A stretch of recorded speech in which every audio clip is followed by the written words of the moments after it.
Hello everyone, Tom here. You're watching Joy en Route. Thanks for joining me on the channel here today.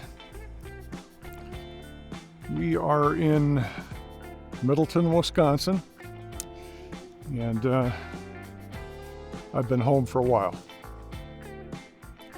The joy on Joy en Route will be hard to come by in this video, I'm afraid. And so we'll just have to try and make the best of it as I kind of fill you in on what's been going on and where things can be going from here. We're down in the Middleton Pheasant Branch Conservancy, and well, I can't really tell you that it looks great. It really doesn't.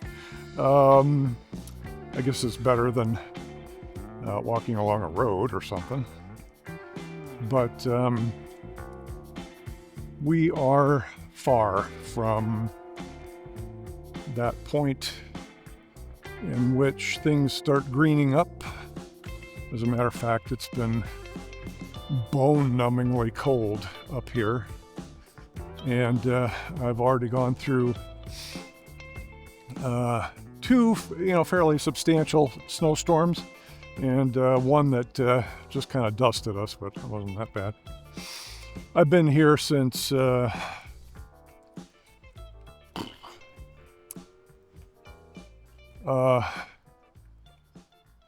the end of the first week of February. And here we are getting into March. So, okay, what's been going on?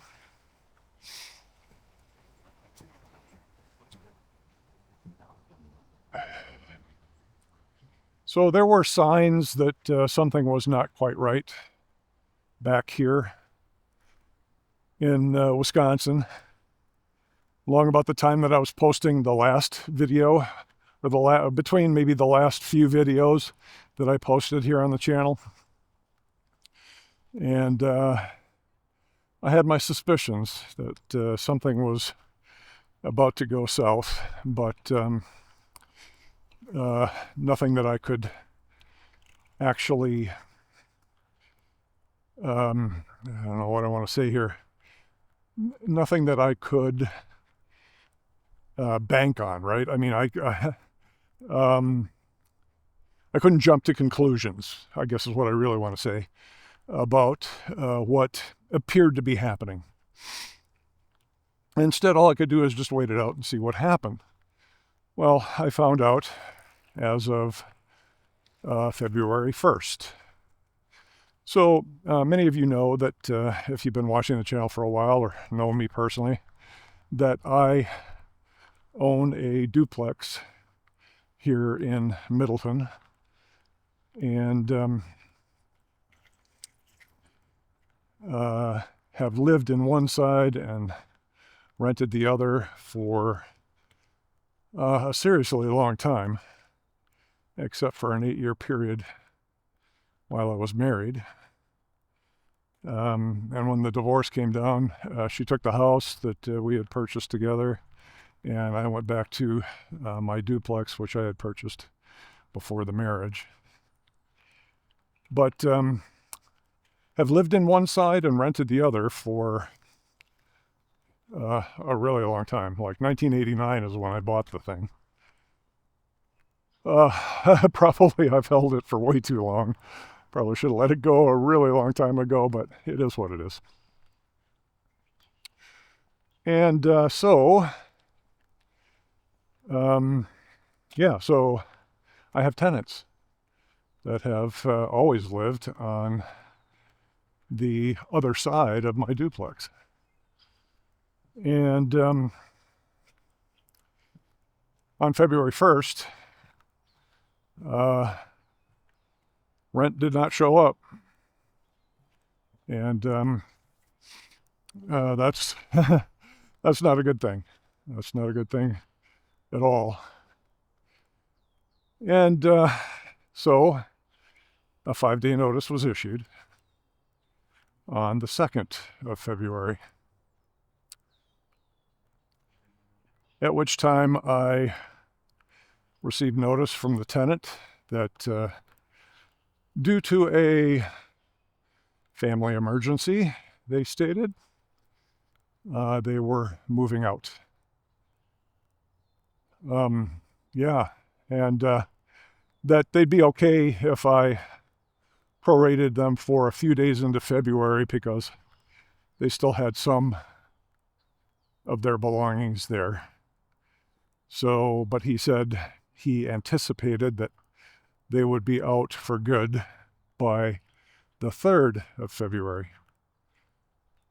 Okay, well, prorating is not a thing in a circumstance like this. In Wisconsin, it's known as an abandonment. So, and you can abandon a rental unit and just walk away from it if you want, but that does not take you off the hook for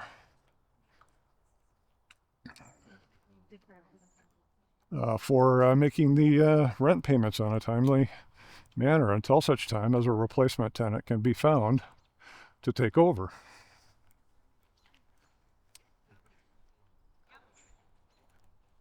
And he's doing a really good job. He's so cute because he like doesn't break up himself.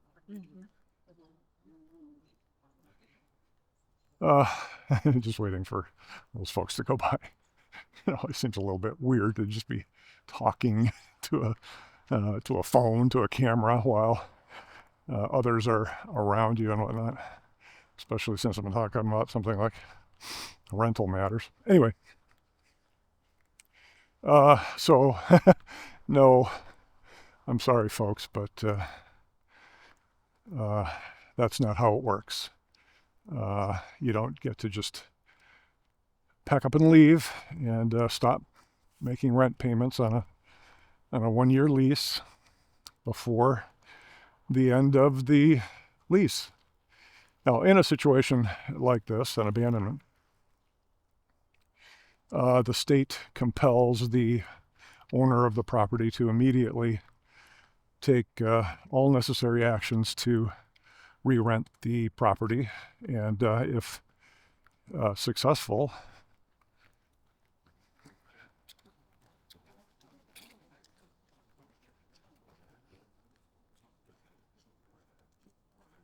Conservancy is a busy place today, isn't it?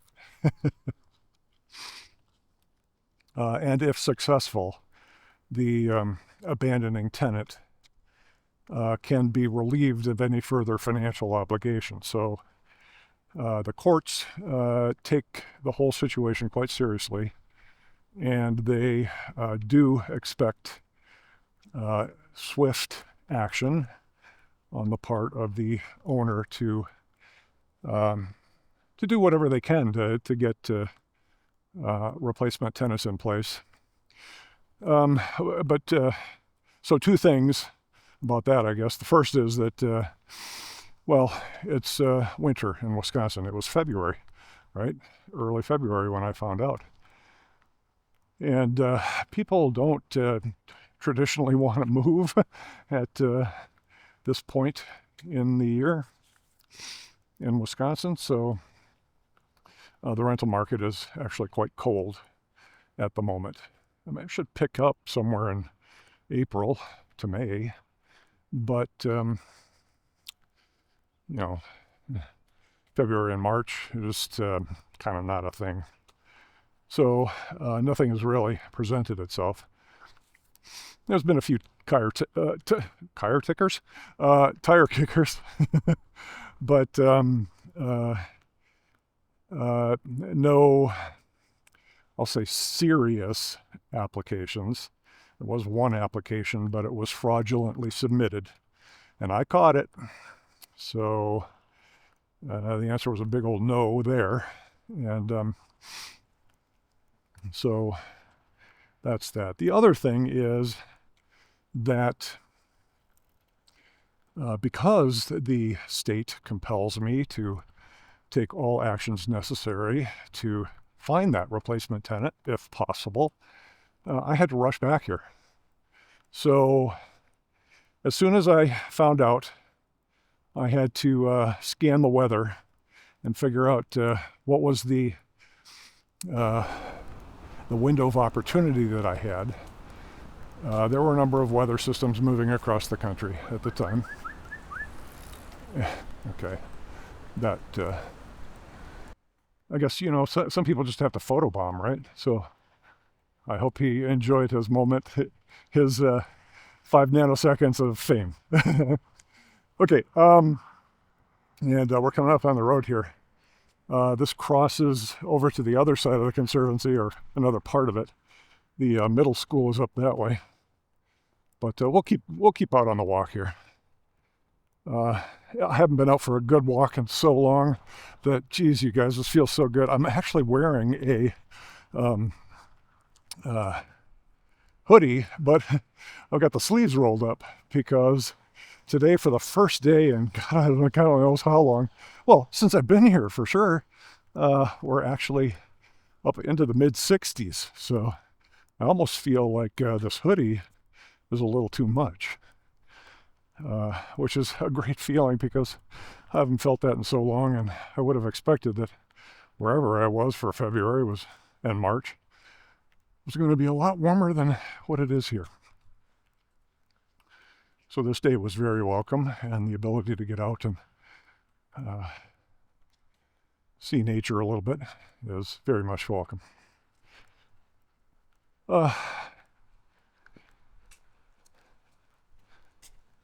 So yeah, I had to run back here, find that exact window of opportunity where I could sneak between weather systems and manage to get back up here to Wisconsin safely. There was some snow going on, like in Iowa and stuff like that. So I had to be kind of careful how I was dealing with it, but I came through okay. Driving through Kansas, I think it was just nothing but a heavy mist the entire drive. But then it was okay through Iowa. That was my biggest concern, I guess. And so made it up here just fine. And then, well,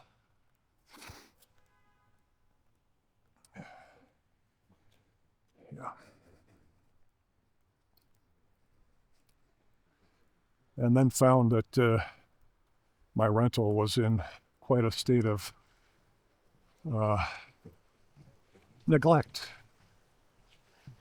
So regardless, I had to immediately put it up for rent because, again, you just can't not jump into action. So as soon as I possibly could, I got the unit on the market, Facebook Marketplace, Zillow, that kind of thing, and started cleaning. Boy, the carpets were, wow. And I had put them in like 2021, so they're pretty young to be so filthy. They were just, it was horrid. But I cleaned them and I cleaned them and I cleaned them and I cleaned them, and I got it close to being back to normal and looking okay. Every wall was marked up in some way.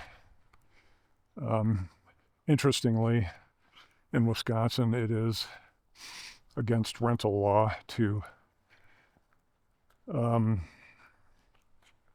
charge a departing tenant for painting or carpet cleaning. The two things that they're probably going to mess up the most are the ones that you can't charge them for. Sorry, my nose is kind of runny. Since getting back, I've had to live with a cat, which I am mildly allergic to. Not horribly, but mildly. I've had cats in my life all my life. So that's kind of, it was a surprise to find out that I had any sort of an allergy to a cat. But also, I've been completely redesigning my master bedroom in the duplex.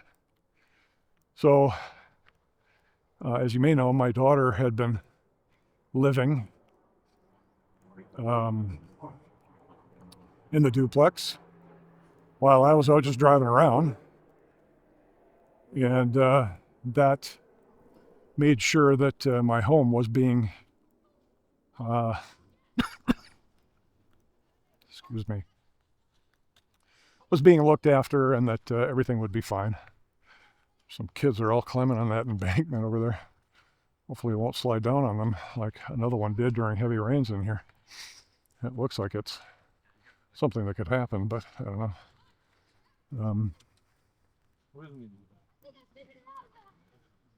And we'll get to that situation later because that does actually play a part in what's going on here.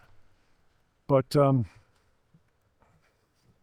as for the abandonment, this poses a significant financial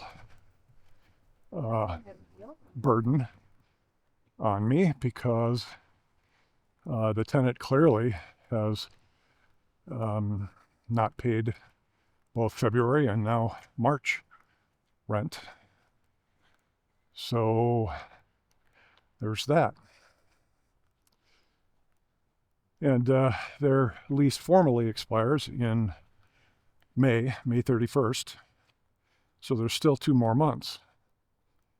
Their rent was $2,200 plus utilities for a very nice, very spacious 3-bedroom tri-level 1,400 square foot unit, 1.5 bath, with laundry equipment, high efficiency furnace, newer carpet, as I mentioned, and everything working, right? There's no deferred maintenance. Everything was in good order. And anything that failed or would have had an issue would have been handled promptly. I don't let my property decay and my tenants deal with hardships related to things that I really should be taking care of because it's my responsibility, right? Of course, if they break it, they buy it. I mean, that's the way it works no matter what, but it is what it is. If it's something that would fall to me because they couldn't have possibly been at fault, then of course it falls to me. Anyway, Zillow tells me that I really should be charging about $2,700 a month for this unit, and I'm charging $2,200. Usually between tenants is about the best time to go ahead and make a adjustment to the rent. I'm trying to draw everything out to get past people so that I can continue the thought. But again, with an abandonment and with the court saying you've got to do everything you can in order to get a tenant in place to relieve them of their financial responsibility, upping the rent is just not something that you should be doing because it makes it appear that you're attempting to lock out the market and make the tenant continue to pay just because, you know, you want to stick it to them for sticking it to you, I guess, is the thought process behind that. I don't know.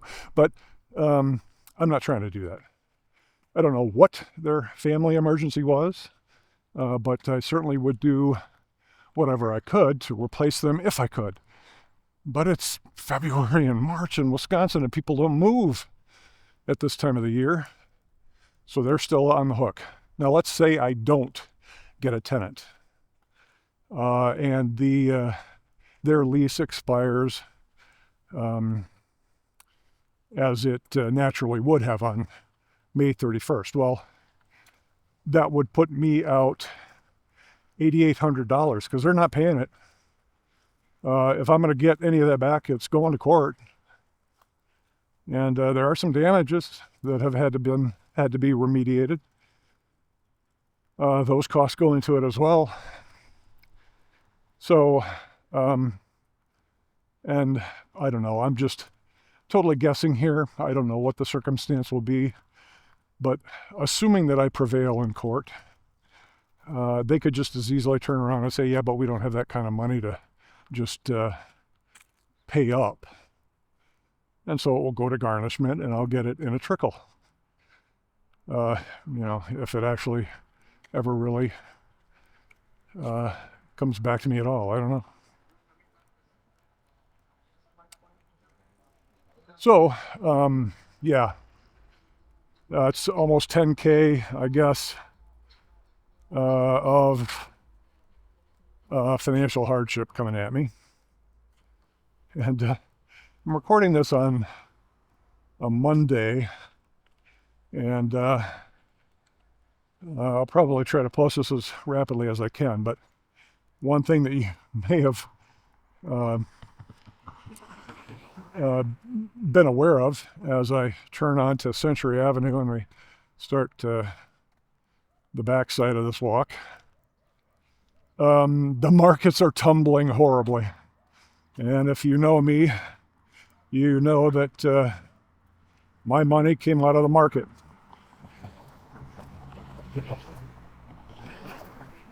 I always knew that the market giveth and the market taketh away. So I don't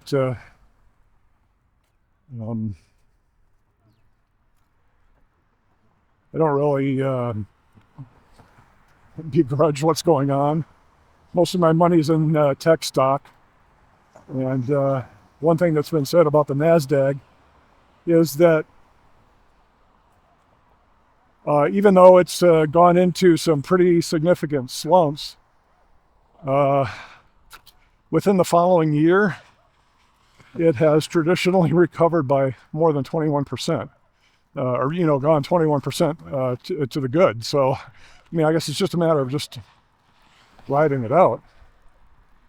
But I'm down 10K, and I need to be able to deal with that. So I may have to pull from the market at exactly the time that I really shouldn't have had to. I made sure that I had gotten up to my limit right at the end of last year, and I knew that it would take me into this year and probably get me more than halfway through the year before I needed to go after, any amount that I could take out without getting, nailed for a lot of tax for this year. So, but that completely got blasted out of the water. I won't even make it another 2 months. So by the end of May, I won't be in a good position anymore. So, what's the upshot here? The upshot is that probably the only way that I can deal with the situation, apparently every loud vehicle that's on the road is going to go by right now. So I don't know if you can hear me or not.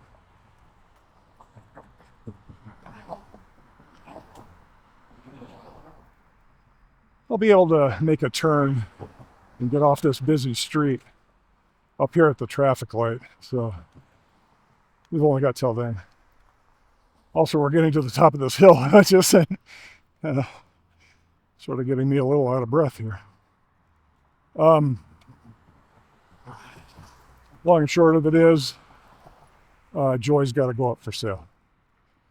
I can't do this anymore with that kind of a financial hit. Uh,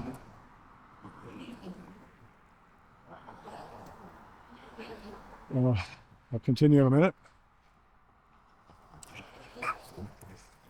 No. No. All I really needed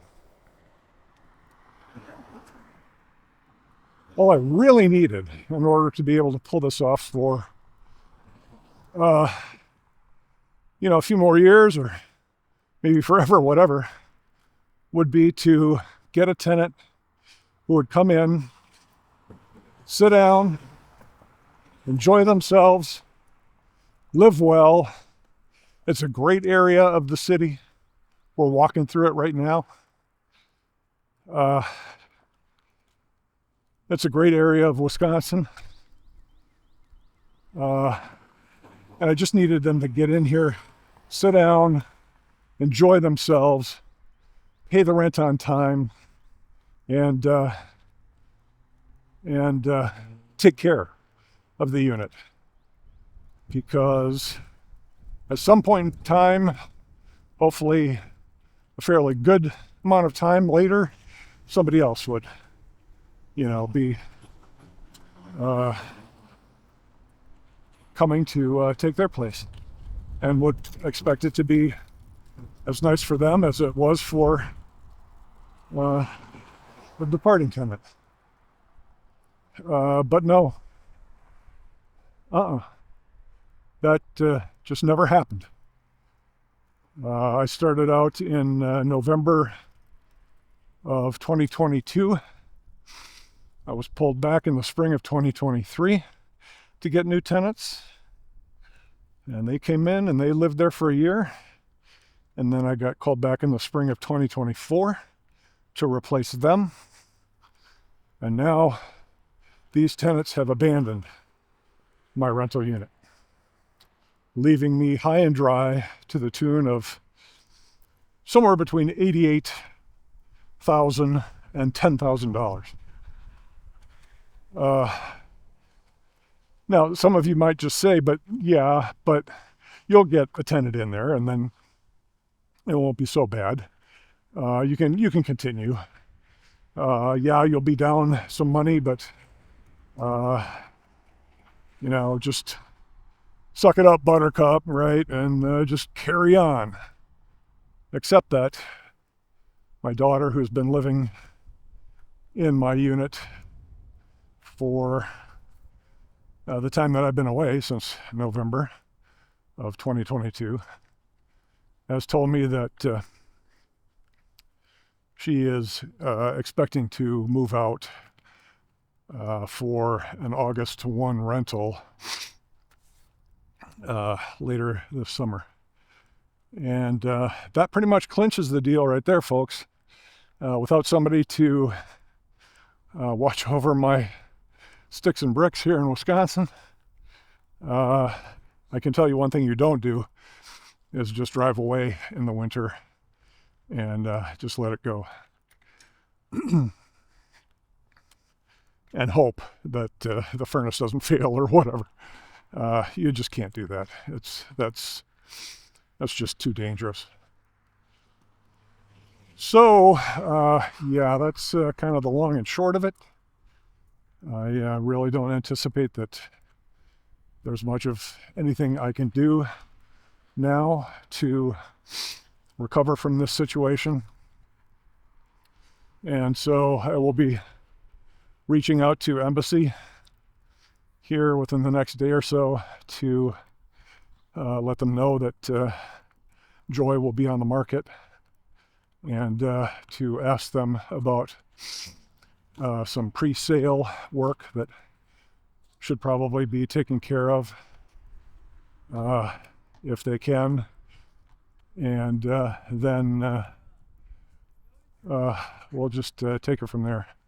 The good news is that when it comes to getting money back out of an Embassy RV, or I would imagine most Class B RVs,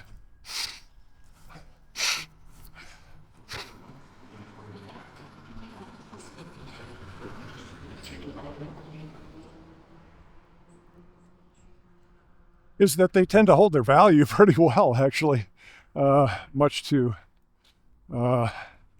my surprise, most people's surprise, I guess. I don't know. Most people think that when you buy a vehicle, it's already lost 20% of its value the moment that you drive off the lot, right? And for most vehicles, that's probably true. But thing of it is that a Class B RV is kind of a different breed. It is a cargo van that's been built out in a very special way to let you roam around comfortably and visit parks and other attractions around the nation and really enjoy yourself and really have everything that you need right there with you. And so they tend to hold their value. The current base price for a Ford Transit is quite a bit more expensive now than in 2022 when I purchased my Embassy. I don't know that the build out is costing Embassy that much more. I know that they have made some upgrades and are doing things a little bit differently now, but not so much as to make the 2022s obsolete by any stretch of the imagination. So when you look at just the cost increase on the base vehicle price, a lot of people are hoping to get into a used Class B that's been well cared for and maybe get away from that initial sticker shock. So, with any luck, I can pull an awful lot of my investment right back out of Joy when she sells. And with that money in pocket, I should be able to purchase a more normal vehicle and then continue life kind of as normal. So where can this go? Well, okay, as luck will have it, I'm just almost sure of this. The next tenant I get will actually stay for, like 6 years or something. I don't. And boy, if I could have only gotten them as I started into this whole thing, that would have been very, very helpful. But it didn't work out that way. So how do I move forward with this whole notion of wanting to still explore? I had so much more to explore, right? As things turned out, I headed south the first winter and had just kind of broken out of Texas due to some poor weather on either side of Texas in the winter of 2022-2023 when I got called back. So then I left and went up around the Great Lakes, came back down through Michigan. So I went up to the UP of Michigan and came down through lower Michigan and stopped at Embassy. I think we'll go down Northbrook Drive here for a moment. This is the street directly behind mine. And then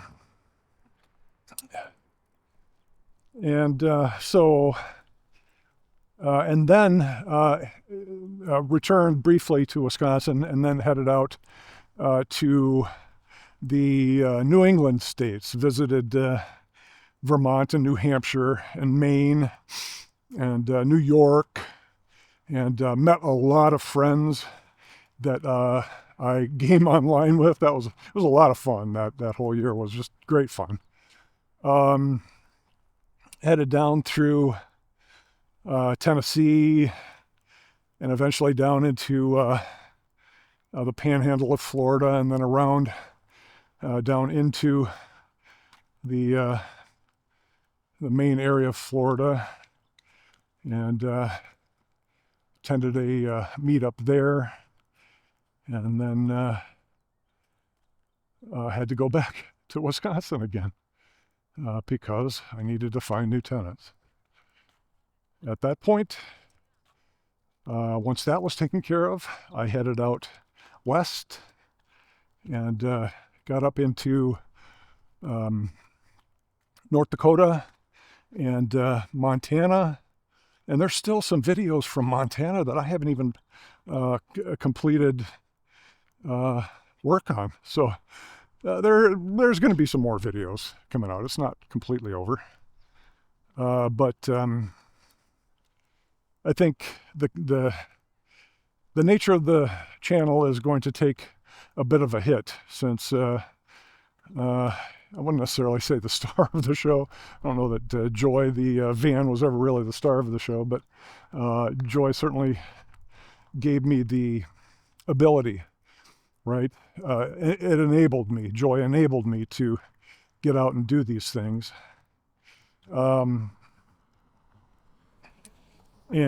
So without Joy, I'm kind of questioning where the channel can go from here. So I'd be more than happy to entertain your suggestions and comments about that, because it is, something that's weighing pretty heavily on me. Where do I take this thing? My thought was, and I don't know how this will play out. Timing is going to be kind of weird on this, but long ago I got it in mind that I should buy this was long before the notion of ever buying Joy and doing what I am doing right now came along, was to purchase a Subaru Outback. And I talked to a friend who's at the time was an auto mechanic, had been kind of a career-long auto mechanic, and he was very well versed in these matters. And he said, yeah, that's not a bad idea. Good cars, good reliability, good safety record, all of that. So I'm kind of returning to that thought right now. I don't know if an Outback is really big enough to do like a car camper van conversion. Maybe it is. Maybe I could do that. It certainly would be a whole different way of traveling than having something as fully appointed and house-like as Joy is. So, I don't know. But it's a thought. The thing that I'm a little bit hesitant on when it comes to the timing of the situation is that I guess Subaru is about ready to drop the next, from the ground up rebuild of the Outback. So the 2025 Subaru Outback is going to be, I guess, the last of the current iteration of the Outback. And from there, I guess they're considering that the new one might be a little bit bigger, which could be good.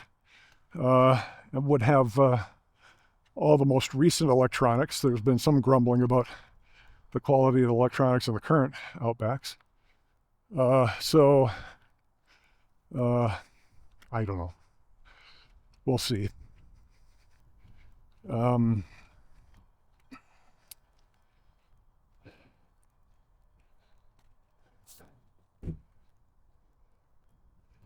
Another thing is that while I wait to get into a position where possibly I can get back on the road again.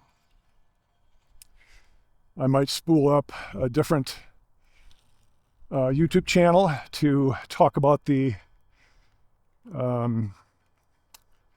accounting, the double entry accounting program that I've been developing, and that has now proved itself to be worthy of taking over from the previous version of accounting software that I was using. So there's that. That will probably be of no interest to this channel's audience.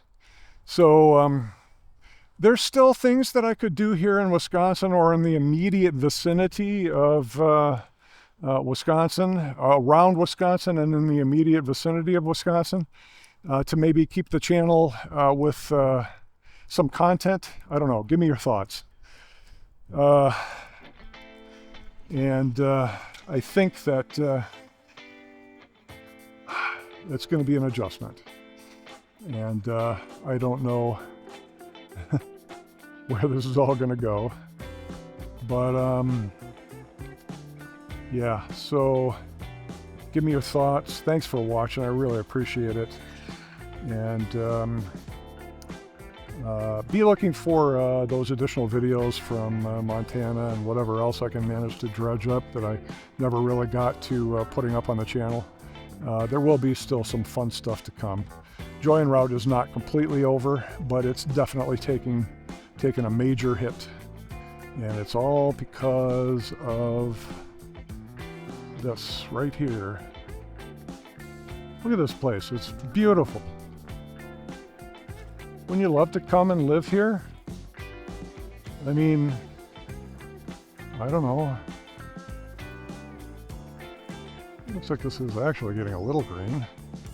But,